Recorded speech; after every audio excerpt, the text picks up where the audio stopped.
ನಮಸ್ಕಾರ ಕನ್ನಡಿಗರೇ, ಮತ್ತೊಮ್ಮೆ ನಿಮಗೆಲ್ಲರಿಗೂ ಈ ಕನ್ನಡತಿಯ ಚಾನಲ್ಗೆ ಹೃದಯಪೂರ್ವಕ ಸ್ವಾಗತ. ಹಸಿದ ಹುಡುಗನು ಕೇವಲ ಒಂದು ರೊಟ್ಟಿಯನ್ನು ಕೇಳಿದನು. ಇದಕ್ಕೆ ಉತ್ತರವಾಗಿ ಒಬ್ಬ ಕೋಟ್ಯಾಧಿಪತಿಯು ಎಂತಹ ಕೆಲಸ ಮಾಡಿದನೆಂದರೆ ಇದರಿಂದ ಮಾನವೀಯತೆಯು ಕೂಡ ನಾಚಿಕೆ ಪಟ್ಟುಕೊಳ್ಳುತ್ತದೆ. ಅನಂತರ ಏನಾಯಿತೆಂದರೆ ಅದನ್ನು ಯಾರೂ ಕೂಡ ಕಲ್ಪನೆ ಮಾಡಿಕೊಳ್ಳಲು ಸಾಧ್ಯವಿಲ್ಲ. ಆ ಶ್ರೀಮಂತನಿಗೂ ಅದು ಗೊತ್ತಿರಲಿಲ್ಲ, ಅಂತಹ ಹುಡುಗನಿಗೆ ಕೂಡ ಅದು ಗೊತ್ತಿಳಿದಿರಲಿಲ್ಲ. ಒಂದು ಚಿಕ್ಕ ಹಸಿವು ಒಂದು ಹೊಸ ಕಥೆಗೆ ಜನ್ಮ ನೀಡುತ್ತದೆ ಎಂದು ಯಾರೂ ಕೂಡ ಅಂದುಕೊಂಡಿರಲಿಲ್ಲ. ಇದು ಒಂದು ಅಂತಹ ಸಟ್ಟರ ಘಟನೆಯಾಗಿದೆ. ಅಷ್ಟಕ್ಕೂ ಆ ದಿನ ಏನಾಯಿತು, ಏಕೆ ಒಂದು ರೊಟ್ಟಿಯು ಜೀವನದ ಅತಿ ದೊಡ್ಡ ಕಾರಣವಾಗಿ ಮಾರ್ಪಟ್ಟಿತು? ಇಡೀ ಕಥೆಯನ್ನು ತಿಳಿದುಕೊಳ್ಳಲು ವಿಡಿಯೋವನ್ನು ಕೊನೆಯವರೆಗೂ ನೋಡಿ. ಜೊತೆಗೆ ವಿಡಿಯೋವನ್ನು ಲೈಕ್ ಮಾಡಿ, ಚಾನಲನ್ನು ಸಬ್ಸ್ಕ್ರೈಬ್ ಮಾಡಿ ಮತ್ತು ಕಮೆಂಟ್ನಲ್ಲಿ ನಿಮ್ಮ ನೆಚ್ಚಿನ ಹವ್ಯಾಸವನ್ನು ಅವಶ್ಯಕವಾಗಿ ಬರೆಯಿರಿ. ಯಾವ ವಸ್ತುವನ್ನು ನಾವು ಎಸೆಯುತ್ತೇವೋ ಅದೇ ವಸ್ತು ಮತ್ತೊಬ್ಬರ ಜೀವನದಲ್ಲಿ ಆಸರೆಯಾಗುತ್ತದೆ. ವೀಕ್ಷಕರೇ, ಈ ಸತ್ಯಕಥೆಯು ಉತ್ತರ ಪ್ರದೇಶದ ಬುಲಾಂದ ನಗರದಲ್ಲಿ ಇದೆ. ಇಲ್ಲಿ ಬೆಳಗ್ಗೆನೆ ನಗರದ ಒಂದು ಮೂಲೆಯಲ್ಲಿ ಒಂದು ಚಹಾ ಬಜ್ಜಿ ಅಂಗಡಿಯಲ್ಲಿ ಒಬ್ಬ 8 ವರ್ಷದ ಹುಡುಗ ಕುಳಿತಿದ್ದನು. ಬಟ್ಟೆಯು ಸ್ವಲ್ಪ ಕೊಳೆಯಾಗಿತ್ತು, ಮುಖದಲ್ಲಿ ಮುಗ್ಧತೆ ಇತ್ತು. ಕಣ್ಣಿನಲ್ಲಿ ಯಾವ ರಹಸ್ಯವಿತ್ತೆಂದರೆ ಅದನ್ನು ಯಾರೂ ತಿಳಿದುಕೊಳ್ಳಲು ಸಾಧ್ಯವಿರಲಿಲ್ಲ. ಅಂಗಡಿಯ ಮಾಲೀಕರು ಸದ್ಯ ಎಲ್ಲೋ ಹೊರಗಡೆ ಹೋಗಿದ್ದರು. ಆದ್ದರಿಂದ ಹುಡುಗನು ಒಬ್ಬನೇ ಕುಳಿತಿದ್ದನು. ಆಗ ಒಂದು ಬಿಳಿ ಬಣ್ಣದ ಕಾರಿನಲ್ಲಿ ನೀಟಾಗಿ ಬಟ್ಟೆಯನ್ನು ಧರಿಸಿದ್ದ ಒಬ್ಬ ಸಭ್ಯ ವ್ಯಕ್ತಿಯು ಕೆಳಗಿಳಿದು ಅಂಗಡಿಗೆ ಬಂದರು. ಅವರ ಹೆಸರು ವಿವೇಕ್ ವರ್ಮಾ ಎಂದಾಗಿತ್ತು. ಅವರು 26 ವರ್ಷ ವಯಸ್ಸಿರಬಹುದು. ಅವನ ವೇಷಭೂಷಣ ನೋಡಿದರೆ ದೊಡ್ಡ ಬಿಸ್ನೆಸ್ ಮ್ಯಾನ್ ಅಥವಾ ದೊಡ್ಡ ಅಧಿಕಾರಿಯಂತೆ ತೋರುತ್ತಿದ್ದರು. ಆದರೆ ಮುಖದಲ್ಲಿ ಅಹಂಕಾರವಿರಲಿಲ್ಲ. ಒಂದು ರೀತಿ ಶಾಂತತೆ ತುಂಬಿ ತುಳುಕುತ್ತಿತ್ತು. ಅವನು ಆಗಾಗ ಚಿಕ್ಕ ಚಿಕ್ಕ ಸ್ಟಾಲ್ಗಳಿಂದ ತಿಂಡಿಯನ್ನು ತಿನ್ನುವುದನ್ನು ಇಷ್ಟಪಡುತ್ತಿದ್ದನು. ಅವನು ಅಂದುಕೊಂಡಿದ್ದನು, ಯಾರಾದರೂ ಚಿಕ್ಕ ಅಂಗಡಿಗಳಲ್ಲಿ ವ್ಯಾಪಾರ ಮಾಡಿದರೆ ನಾವು ಅವರಿಗೆ ಮಾನವೀಯತೆಯಿಂದ ಸಹಾಯ ಮಾಡಬಹುದು, ಈ ಮೂಲಕ ಅವರಿಗೆ ನಾವು ನೆರವಾಗಬಹುದು ಎಂದು ಅವನು ಅಂದುಕೊಂಡಿದ್ದನು. ವಿವೇಕನು ಆ ಕಡೆ ಈ ಕಡೆ ನೋಡಿದನು ಮತ್ತೆ ಕೇಳಿದನು, ಅಂಗಡಿಯ ಯಜಮಾನರು ಇಲ್ಲವೇ? ಆಗ ಆ ಹುಡುಗ ತಬ್ಬಿಬ್ಬಾಗಿ ಹೇಳಿದನು, ಅಂಕಲ್, ಸಾಮಾನುಗಳನ್ನು ತೆಗೆದುಕೊಂಡು ಬರಲು ಹೋಗಿದ್ದಾರೆ, ನೀವು ಸಾಧ್ಯವಾದರೆ ಕಾಯಬಹುದು. ಆಗ ವಿವೇಕ್ ವರ್ಮಾ ಹೇಳಿದನು, ನಾನು ಅವಶ್ಯಕವಾಗಿ ಕಾಯುತ್ತೇನೆ, ನನಗೆ ತುಂಬ ಹಸಿವಾಗಿದೆ. ಇಲ್ಲಿ ಬ್ರೆಡ್ ಹಾಗೂ ಬೋಂಡಾ ಸಿಗಬಹುದೇ? ಆಗ ಹುಡುಗನು ಏನೂ ಹೇಳಲಿಲ್ಲ, ಕೇವಲ ಅವರ ಕಡೆಗೆ ನೋಡಿದನು. ಸ್ವಲ್ಪ ಹೊತ್ತು ನಿಂತು ಮಂದ ಸ್ವರದಲ್ಲಿ ಹೇಳಿದನು, ಸಾಹೇಬರೇ, ನೀವು ಈ ಬ್ರೆಡ್ ಬೋಂಡಾಗಳನ್ನು ತಿನ್ನಬೇಡಿ, ಇದು ನಿಮಗಾಗಿ ಅಲ್ಲ. ವಿವೇಕನು ಸ್ವಲ್ಪ ಹೊತ್ತು ಅಚ್ಚರಿಗೊಂಡು ಹೈರಾಣಾಗಿ ಹುಡುಗನ ಕಡೆ ನೋಡಿದನು. ಯಾಕಪ್ಪ, ಇದರಲ್ಲಿ ಏನಾದರೂ ತೊಂದರೆ ಇದೆಯೇ? ಆಗ ಹುಡುಗನು ಏನನ್ನೂ ಹೇಳಲಿಲ್ಲ. ಆಗ ವಿವೇಕನು ಅವನ ಬಳಿ ನೆಲದ ಮೇಲೆ ಕುಳಿತುಕೊಂಡು ತುಂಬ ಮೃದುವಾಗಿ ಹೇಳಿದನು, ಮಗ, ಏನು ವಿಷಯ? ಈ ಪಕೋಡಗಳಲ್ಲಿ ಏನಾದರೂ ತೊಂದರೆ ಇದೆಯೇ? ನನಗೆ ಎಲ್ಲ ಸತ್ಯವನ್ನೂ ಹೇಳು. ಆಗ ಆ ಹುಡುಗನು ತುಂಬ ಮುಗ್ಧತೆಯಿಂದ ತನ್ನ ಒದ್ದೆ ಆದ ಕಣ್ಣುಗಳಿಂದ ವಿವೇಕನ ಕಣ್ಣುಗಳಲ್ಲಿ ಕಣ್ಣಿಟ್ಟು ನೋಡುತ್ತಾ ಹೇಳಿದನು, ಇಲ್ಲ ಸಾಹೇಬರೇ, ಇದು ಹಾಳಾಗಿಲ್ಲ. ಒಂದು ವೇಳೆ ನೀವು ಇದನ್ನು ತಿಂದರೆ ನಾನು ಹಾಗೂ ನನ್ನ ಚಿಕ್ಕ ತಂಗಿ ಬಹುಶಃ ಇಂದು ಹಸಿದೇ ಇರಬೇಕಾಗುತ್ತದೆ. ಇದನ್ನು ಕೇಳುತ್ತಿದ್ದಂತೆ ವಿವೇಕನು ಸ್ತಬ್ಧನಾದನು. ಅವನ ಹೃದಯ ಒಮ್ಮೆಲೆ ನಡುಗಿ ಹೋಯಿತು. ಮಗ, ನೀನು ಯಾರು? ಈ ಅಂಗಡಿಯು ನಿನ್ನ ತಂದೆಯ ಅಂಗಡಿಯೇ? ಏನು ಹುಡುಗ ಸ್ವಲ್ಪ ಹೊತ್ತು ಸುಮ್ಮನಾದ.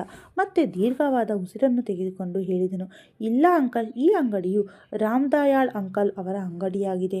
ಅವರು ಪ್ರತಿದಿನ ಸಂಜೆ ನಮಗೆ ಅಳಿದಿರುವ ಬೋಂಡಾಗಳನ್ನು ತಿನ್ನಲು ಕೊಡುತ್ತಾರೆ. ನನ್ನ ತಂದೆಯು ಮನೆಯಲ್ಲಿ ಯಾವ ಕೆಲಸವನ್ನೂ ಮಾಡುವುದಿಲ್ಲ. ಅಮ್ಮನಿಗೆ ಕ್ಯಾನ್ಸರ್ ಇತ್ತು. ಅವರು 1 ವರ್ಷದ ಮೊದಲು ತೀರಿಕೊಂಡರು. ಅಮ್ಮ ಹೋದ ಮೇಲೆ ಅಪ್ಪ ತುಂಬ ಬದಲಾದರು.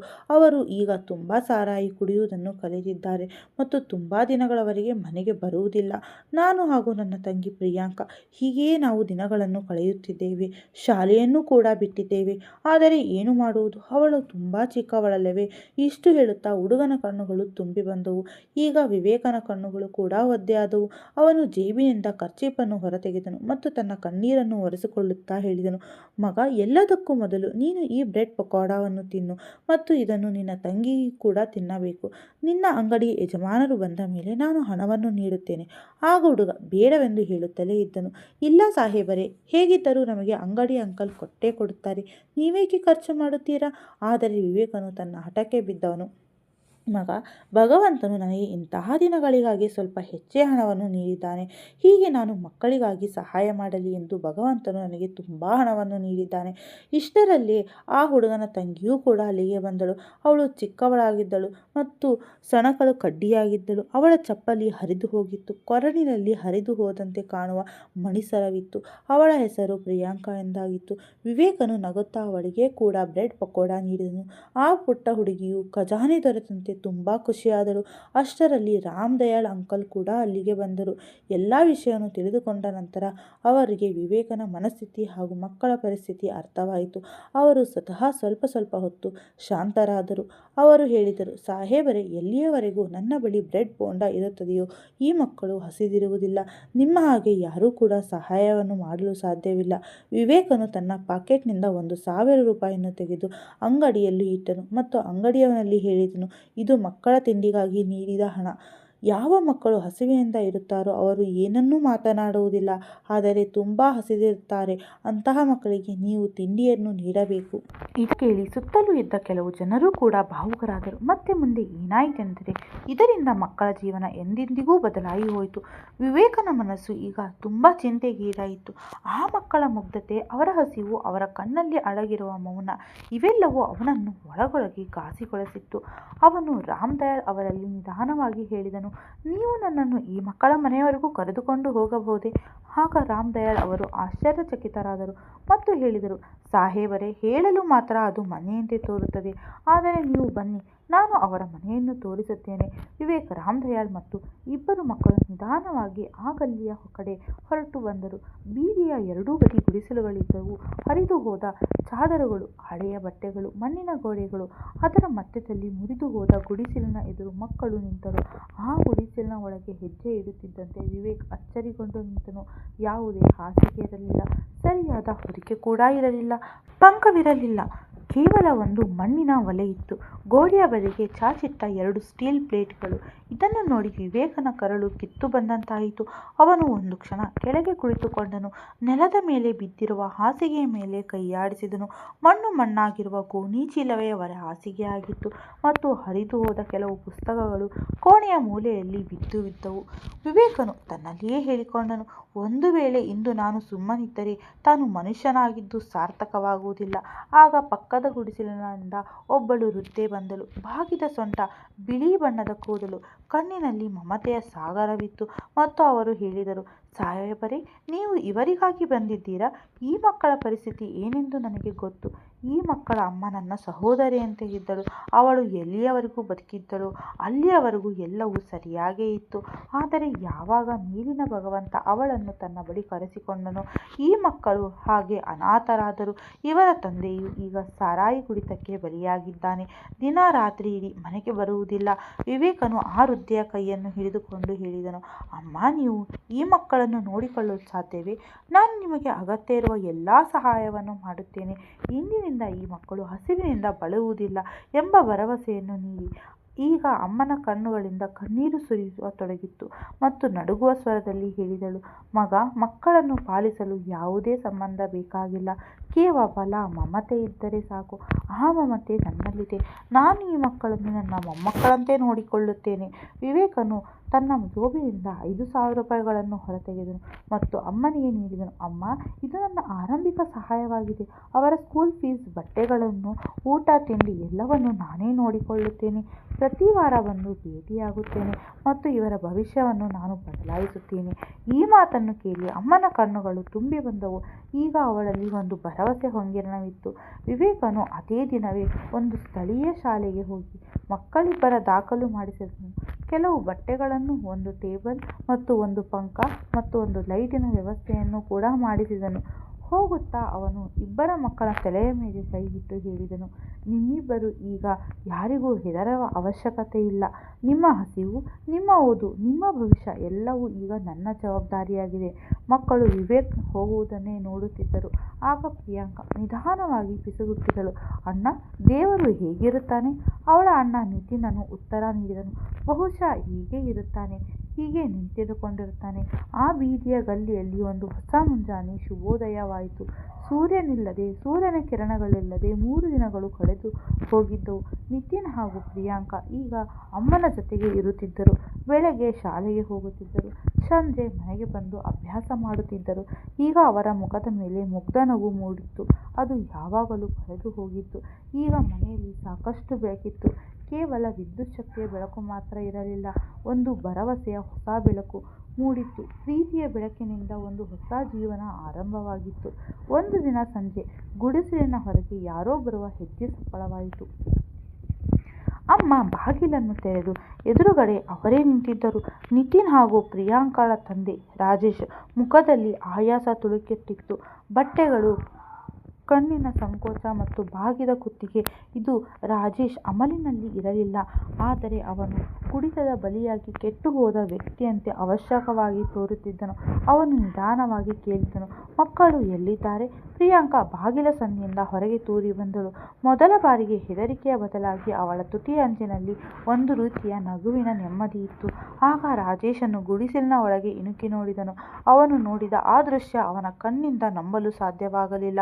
ಮನೆಯಲ್ಲಿ ಸೋಲಾರ್ ಲೈಟ್ ಇತ್ತು. ಟೇಬಲ್ ಮೇಲೆ ಪುಸ್ತಕಗಳನ್ನು ಇಡಲಾಗಿತ್ತು. ಮಕ್ಕಳ ಬಳಿ ಹೊಸ ಬ್ಯಾಗ್ ಬಂದಿತ್ತು. ಅಮ್ಮ ಮಕ್ಕಳಿಗಾಗಿ ಕಲಿಸುತ್ತಿದ್ದರು. ಅವನ ಕಣ್ಣು ತುಂಬಿ ಬಂದಿತ್ತು. ಅವನ ಕೆನ್ನೆಯ ಮೇಲೆ ಕಣ್ಣೀರು ಇಳಿಯತೊಡಗಿತ್ತು.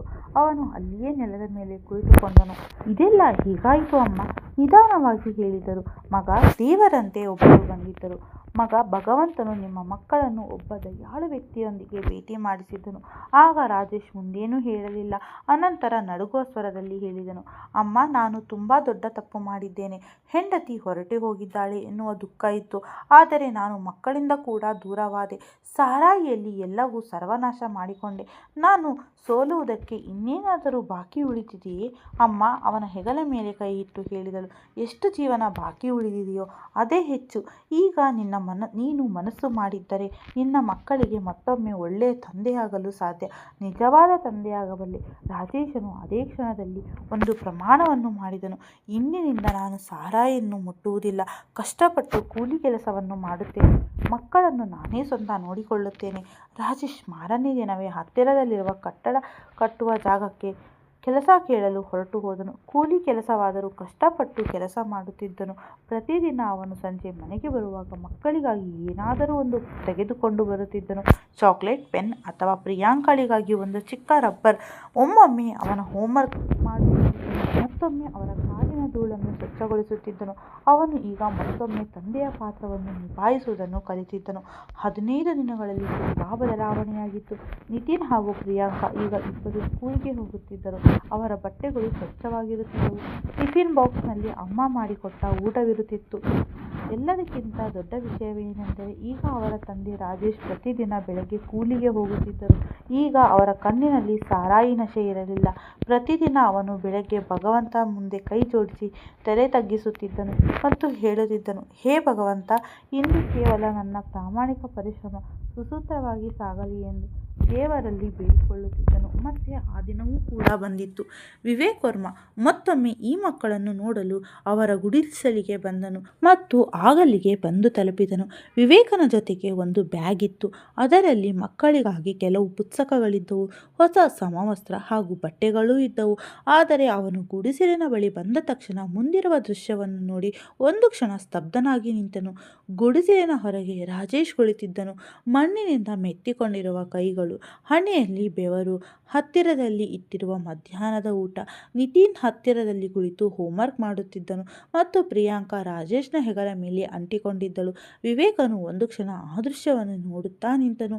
ಅನಂತರ ನಿಧಾನವಾಗಿ ಶಬ್ದ ಮಾಡಿದನು, ರಾಜೇಶ್ ಅವರೇ ಎಂದಾಗ ರಾಜೇಶನು ಹಿಂತಿರುಗಿದಂತೆ ಒಂದು ಕ್ಷಣ ಎದ್ದು ನಿಂತನು. ನಾಚಿಕೆ ಪಟ್ಟುಕೊಳ್ಳುತ್ತಾ ಸಂಕೋಚದಿಂದ ಹೇಳಿದನು, ಸಾಹೇಬರೇ, ನೀವು ಇಷ್ಟು ದಿನಗಳ ನಂತರವೂ ಕೂಡ ನೆನಪಿಟ್ಟುಕೊಂಡಿದ್ದೀರಾ ಅಲ್ಲವೇ? ವಿವೇಕ್ ವಿವೇಕನು ಮುಗುಳುನಗುತ್ತಾ ಹೇಳಿದನು, ನಾನು ಮರೆತಿರಲಿಲ್ಲ.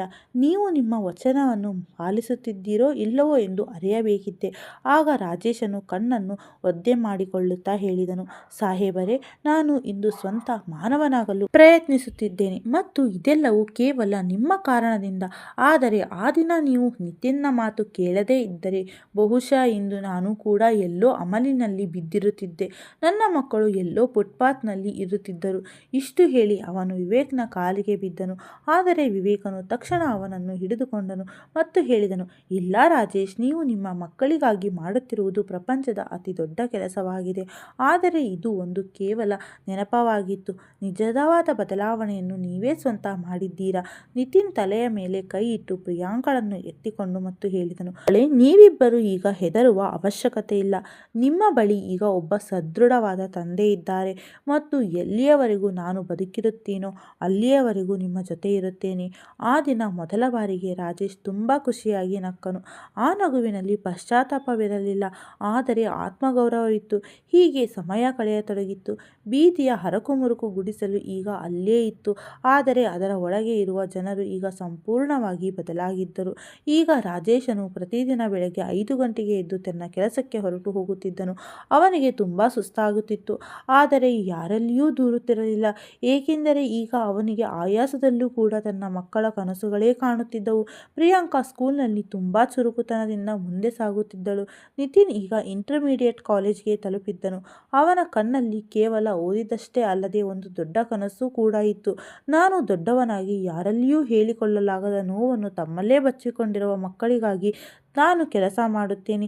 ಈ ಮೂಲಕ ಕಾಲೇಜಿನಲ್ಲಿ ಒಂದು ಫೇರ್ವೆಲ್ ಪಾರ್ಟಿಯನ್ನು ಏರ್ಪಡಿಸಲಾಗಿತ್ತು.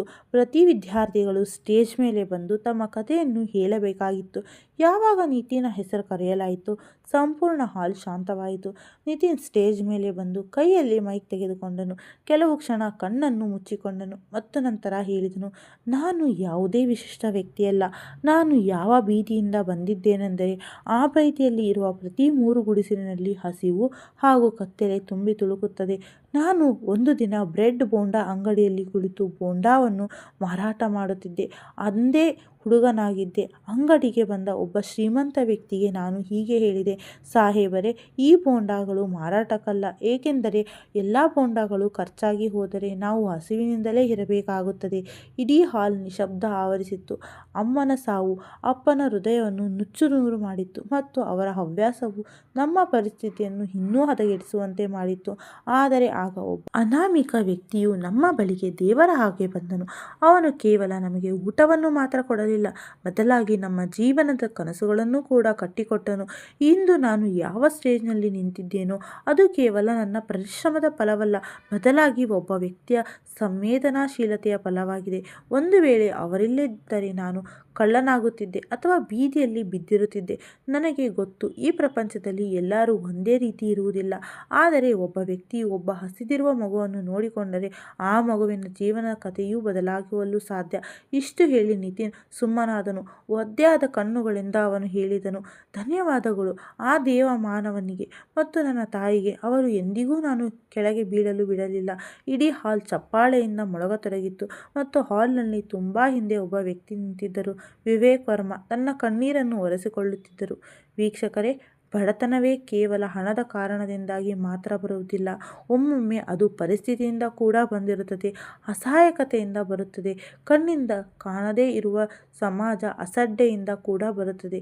ಒಂದು ವೇಳೆ ಈ ಪ್ರಪಂಚದಲ್ಲಿ ನಿಜವಾದ ದೇವರು ಇದ್ದಾರೆಂದರೆ ಅವರೇ ಮಾನವ ಧರ್ಮವನ್ನು ನಿಭಾಯಿಸುವ ಮಾನವೀಯ ಹೃದಯಗಳು. ಹಸಿದವರಿಗೆ ಊಟ ಹಾಗೂ ನಿರ್ಗತಿಕರಿಗೆ ಆಸರೆ ನೀಡಿ ಅವರ ನುಚ್ಚುನೂರಾದ ಹೃದಯಕ್ಕೆ ಮತ್ತೊಮ್ಮೆ ಬದುಕುವ ದಾರಿಯನ್ನು ತೋರಿಸುತ್ತಾರೆ. ಈಗ ನಿಮ್ಮೆಲ್ಲರಿಗೂ ಒಂದು ಪ್ರಶ್ನೆ ಇದೆ, ನೀವು ವಿವೇಕ್ ಅವರ ಜಾಗದಲ್ಲಿ ಇದ್ದರೆ ಏನು ಮಾಡುತ್ತಿದ್ದೀರಿ? ನೀವು ಕೂಡ ಅಪರಿಚಿತ ಮುಗ್ಧ ಮಕ್ಕಳ ಕಷ್ಟವನ್ನು ಅರಿಯುತ್ತಿದ್ದೀರಿ? ನೀವು ಕೂಡ ಒಂದು ಹೆಜ್ಜೆ ಮುಂದೆ ಸಾಗಿ ಯಾರೊಬ್ಬರ ಜೀವನವನ್ನು ಬದಲಾಯಿಸಲು ಪ್ರಯತ್ನಿಸುತ್ತಿದ್ದೀರಿ? ಅಥವಾ ನೀವು ಕೂಡ ಪ್ರಪಂಚದಂತೆ ನೋಡಿಯೂ ಕೂಡ ನೋಡದವರಂತೆ ಇರುತ್ತಿದ್ದೀರಾ? ಅವಶ್ಯಕವಾಗಿ ಕಮೆಂಟ್ ಮಾಡಿ ತಿಳಿಸಿ.